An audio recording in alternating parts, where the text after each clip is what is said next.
Hey y'all. So we are picking back up where we left off yesterday, and I want to really talk about the Greek word for peace that is used, where he says peace on earth, and this is Luke 2:14, and then in several other scriptures we're going to look at too. But this peace is called, I don't want to mispronounce it, but it's Eirene, or Eirene. Anyway, that's it. We'll take my southern drawl there. But meaning, and this, I really liked this visual here. So literally to join. Okay, so you think about the concept of joining and how what Jesus has done, bridging the gap, joining back, reconciling God and man, and that the Father is Jehovah Shalom, the one that completeness, that joining, that nothing missing, nothing broken. Just think about that, literally to join. And this was also a note in the lexicon. It says, because peace and harmony make and keep things safe and prosperous, successful. Now, I want to read this from Rick Renner's book, and it is part of the Greek definition and concept of this Eirene. That's how we'll say it today. And if you don't have this book, you should get it. It is amazing. Rick is such an incredible Greek scholar. His knowledge is, calls you higher, but he talks to you where you can understand. He teaches it where you can understand. And this is a book on the armor, God's armor. So I'm just really enjoying that. But in it, of course, he talks about the shoes of peace. And that peace in Ephesians, where he says, and have your feet shod with the preparation of the gospel of peace. That is the same Greek word here, that Eirene. And so he says, the word peace here is taken from the Greek word Eirene, an old word that conveys the idea of a peace that prevails or a conquering peace. When used in salutations as Paul uses it in his epistles, the word means blessings and prosperity in every area of one's life.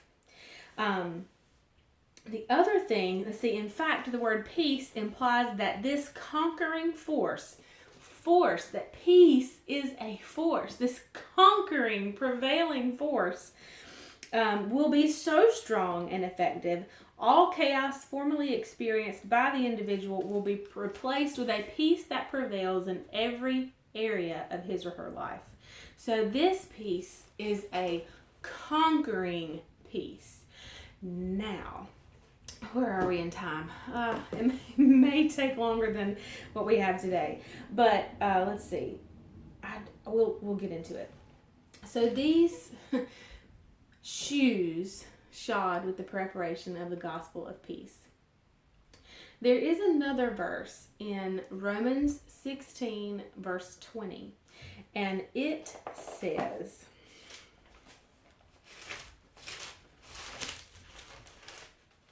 well, I went too far and then not far enough. Romans 16.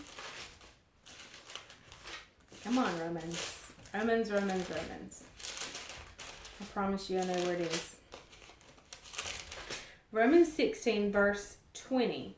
And it says, and the God of peace shall bruise Satan under your feet shortly.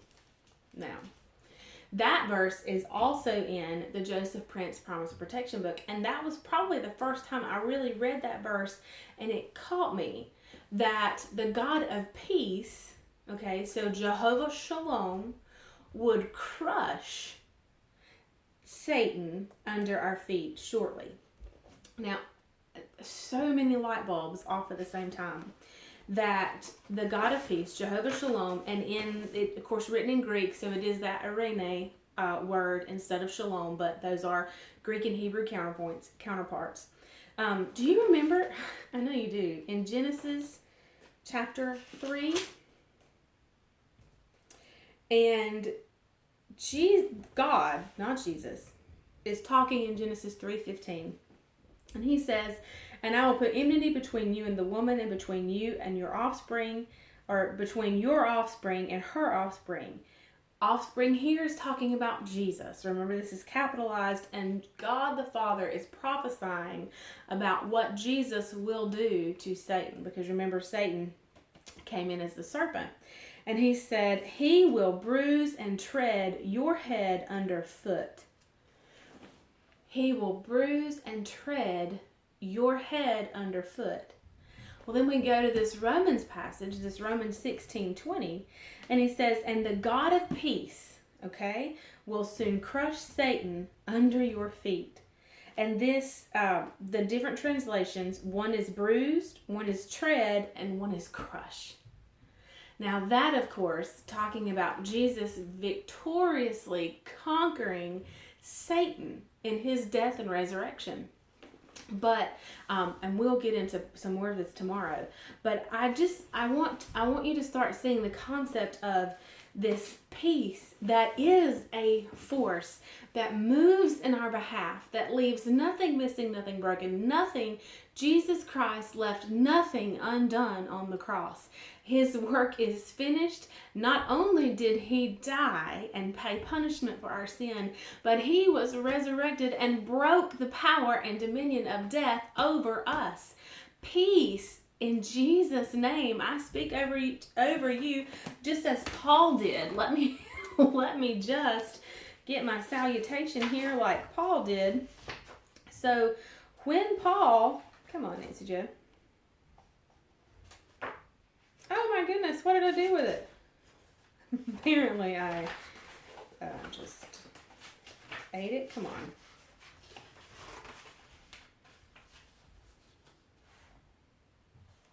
Oh my goodness.